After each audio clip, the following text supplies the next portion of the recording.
recruit 50 million youths into the army and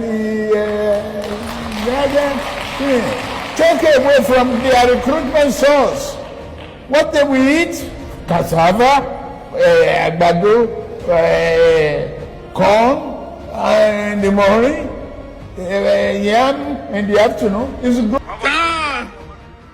Turn the so-called Yahoo boys to experts in manufacturing and creation of chips that they intercept and all. We can create wonders. Yeah, it's a successful again, a town hall different from Bola Blue, Golaba.